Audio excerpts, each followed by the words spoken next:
Hello and welcome to this week's edition of ELCAT News. I'm your host, Jen Carlos. On Monday, the school committee heard presentations from district administrators regarding the mid-cycle review of SMART goals at each school. Principals highlighted achievement results in core areas, and Superintendent Smith noted overall district performance. So in the fall, we were at 66% proficient and above, and in the winter, they moved to 87% proficiency and above. Okay, starting at the elementary level, at Maple Shade, this is a Maple Shade slide. We're continuing to develop our social emotional supports and positive school culture for students in our school. Some of the successes at the midpoint of the year are the Look for the Good Project, the Social Justice League, and the Student Mentoring Program. Although the LPVEC districts have are not necessarily districts with which DESE compares us, I know it's something that we talk about frequently given the fact that we're all part of the Lower Pioneer Valley Educational Collaborative. And so we're really excited that you see in the Legacy MCAS, ELA, ELPS, Hamden, Wilbraham, and Long Meadow are all at 98 proficient or higher. At the start of Tuesday's council meeting, resident Chad Rule spoke during the public comment period to express his concerns with the poor conditions of the town's sports fields. Well, I'm here in front of you to try to get help and support to have better fields in town, sports fields. I have 5 children myself that play in town, and our fields are really getting to be a big disgrace. As you can see from these pictures, I apologize, you got Wilbraham fields, you got Long Meadow fields, and you got our fields. Our fields, the infields are almost full of grass for the baseball fields. Our soccer fields have holes in them. Our soccer fields, the nets can't be moved in order to mow lawns underneath them. So when lacrosse goes to play, they lose the balls and the 6 and 8 inches of grass in there. Softball, baseball are the same thing. They're grass infields. They're a 90-foot diamond in the center of town. If you drive by it, it's really pretty bad. Councilor Joseph Ford responded to the issue during the council comment section of the meeting. And I think there's a number of things that have to happen at the same time. So I kind of want to just separate the two issues. One is the solicitation of businesses to raise money. I think that should happen, and I think that we have to find a way to get the town to understand what we're trying to do and solicit businesses, but I think that money should be used for the kids, for uniforms, equipment, and things of that nature.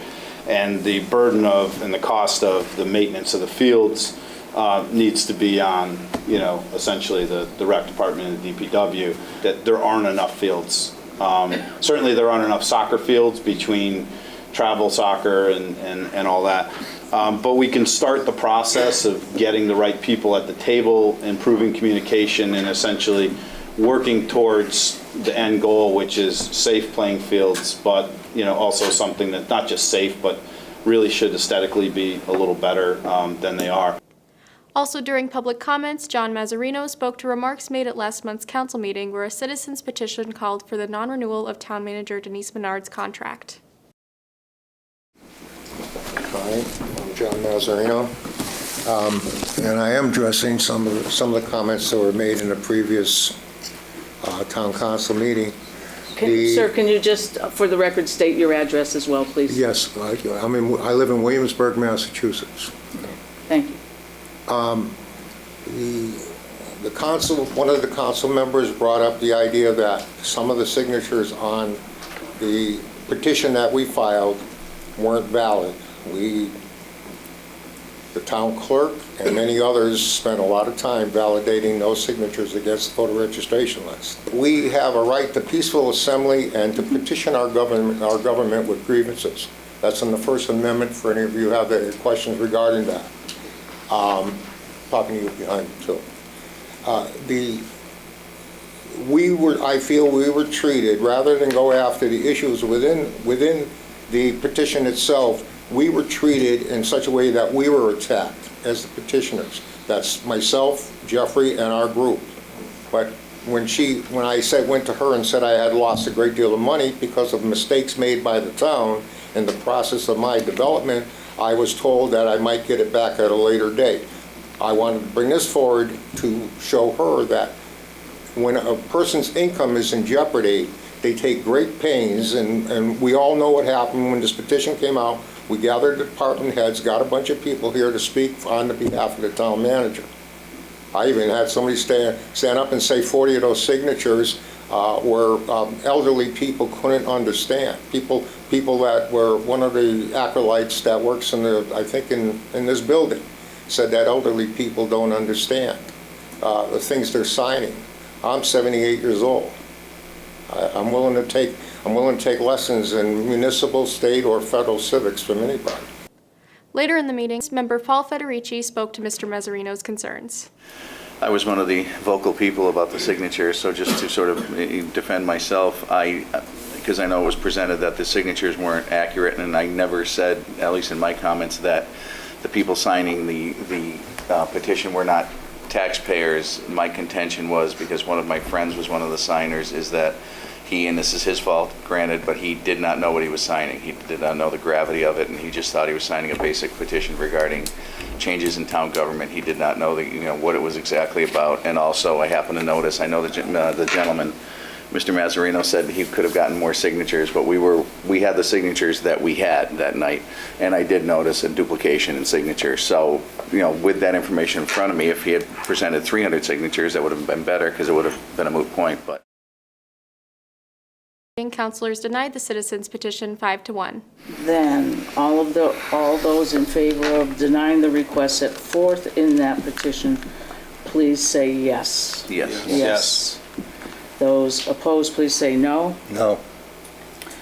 And there are no abstentions. The motion is defeated 5-1-0.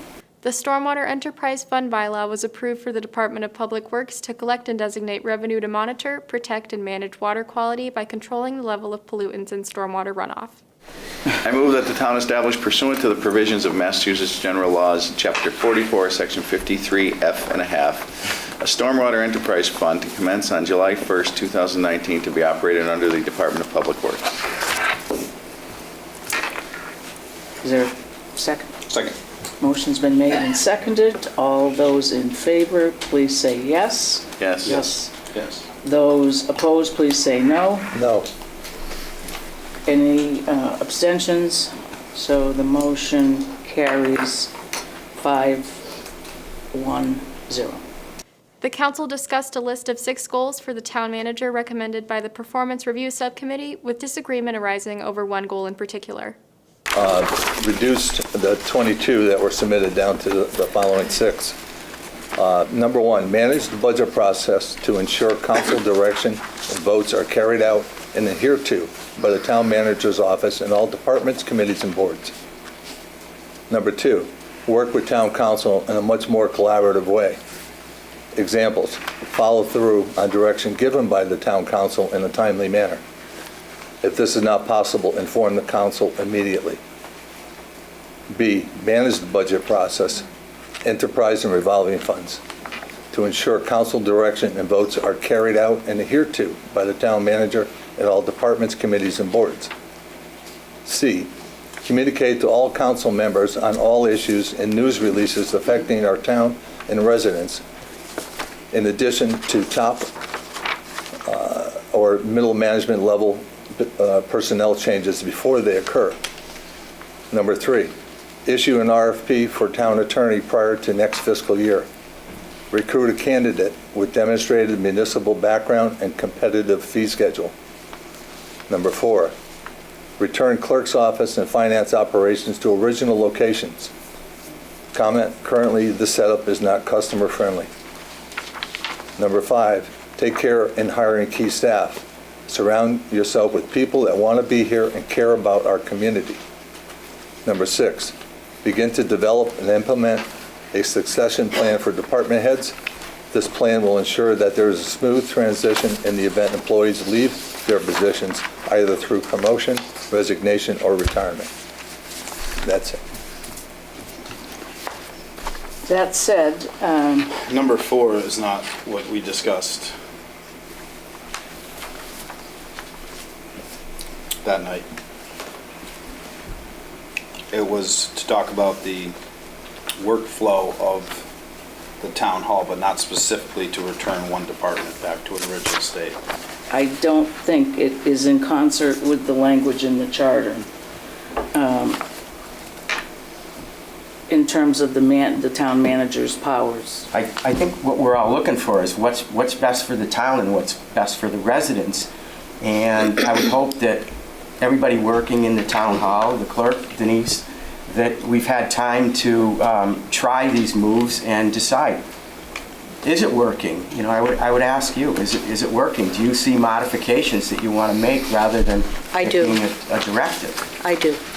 I move that the council approve the town manager's 2019 goals, numbers 1, 2, 3, 5, and 6, as set forth by the Manager Performance Evaluation Committee, with the understanding that goal number 4, as currently written, will be modified for wording and language and brought back to the council at a later date. So moved. Second. Motion's been made and seconded. All those in favor, please say yes. Yes. Yes. Those opposed, please say no. Motion passes unanimously. The question of compensation was postponed to a future meeting to ensure that all members of the council would be in attendance.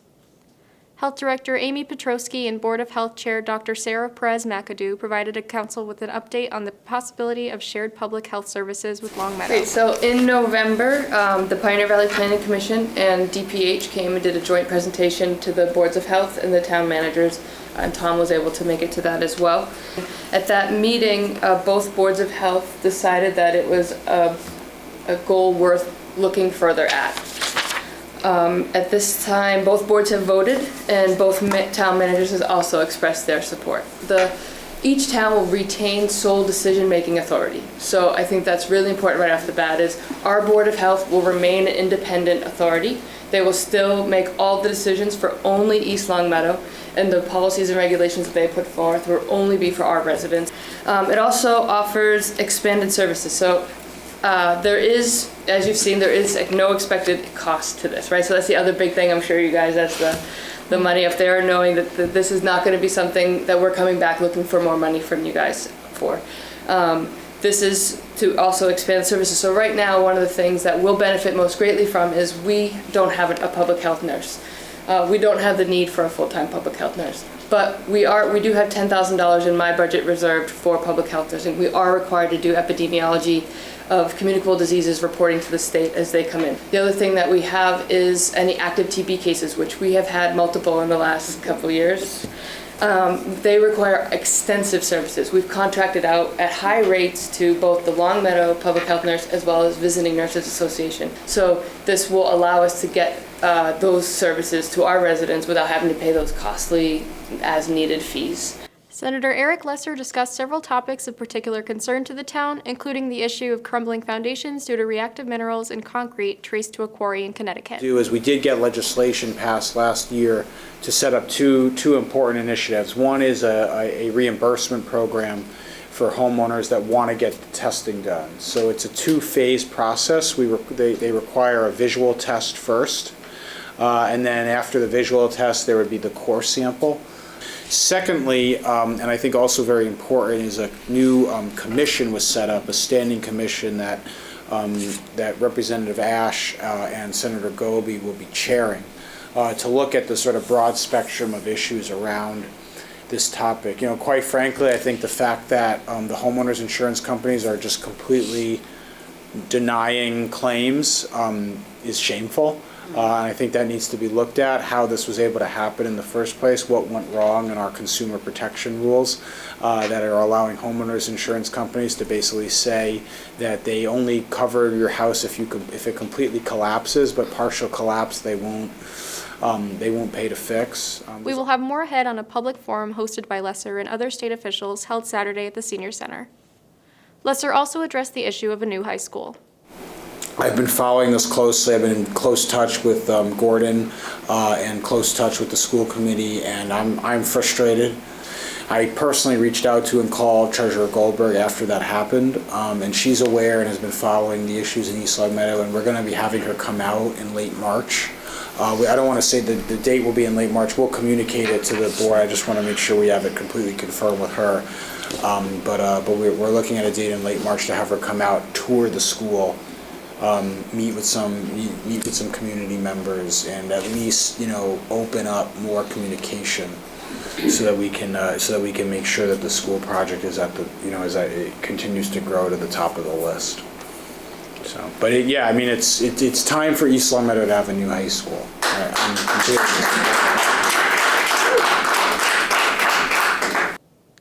Near the end of Tuesday's meeting, School Superintendent Gordon Smith was authorized by the council to submit a statement of interest form to the Massachusetts School Building Authority. If you read the language that you've seen before, it certainly does not obligate the Massachusetts School Building Authority to any commitment. It just opens up the opportunity to continue the discussion. Correct. The motion's been made and seconded. All those in favor, please say yes. Yes. Yes. Opposed, please say no. Motion carries unanimously. On Wednesday, the East Longmeadow Schools District-wide Diversity and Equity Steering Committee held its second full committee meeting. The committee includes students, parents, educators, and administrators. The group meets monthly to consider the needs of all students and to strengthen equity, inclusion, and culturally responsive norms in the climate and curriculum of the town's 5 schools.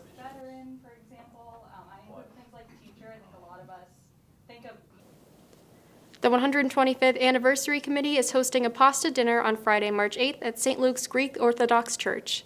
The fundraiser, which will be located at 400 Prospect Street, is $10 per person and kids 5 and under are free. This price includes dinner, salad, and dessert. Checks can be made payable to the East Longmeadow Firefighters Association.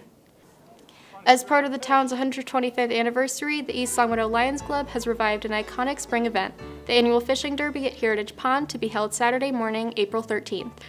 Here's East Longmeadow Lion Paul Cunningham with some details about a special opportunity on Tuesday, March 26th at Texas Roadhouse, one of the fishing derby sponsors. Hello, I'm Paul Cunningham, and I'd like to give everyone an update on the East Longmeadow Lions' first annual fishing derby. At this year's fishing derby, the Massachusetts Department of Fisheries and Wildlife will be supplying 50 rods and reels with hooks for children to borrow to fish with during the derby. Another opportunity for children to get a free fishing rod to keep for their own would be to download the flyer for the Lions Fishing Derby fundraiser at Texas Roadhouse on March 26th at www.eastlongmeadowweather.org. Be sure to print the flyer and bring it with you in order for the Lions to receive 10% of your check in support of the fishing derby. Texas Roadhouse special guest, professional fisherman Mike Delvisco, will be giving out 50 children's fishing poles on the first-come basis, compliments of Springfield, Texas Roadhouse, located at 5 Town Plaza. The East Longmeadow Youth Safety Committee will present the new look of nicotine addiction at the high school on Thursday, March 14th from 6:30 p.m. to 7:45 p.m. in the auditorium. Learn about the dangers of vaping and e-cigarettes, which almost 24% of high school students report using. The East Longmeadow Board of Health held a hearing last week on the adoption of local regulations for body art and permanent makeup establishments. Health Director Amy Petrosky stopped by ELCAT to recap that hearing and the reason for it. On February 20th, the Board of Health held a public hearing to get community insight and feedback on the proposed regulations to regulate and permit body art establishments, including permanent makeup artists. During the public hearing, there was one local business owner, who showed up to give their support for the regulations, and they felt like the regulations were very reasonable and pretty much in line with the standards throughout the state.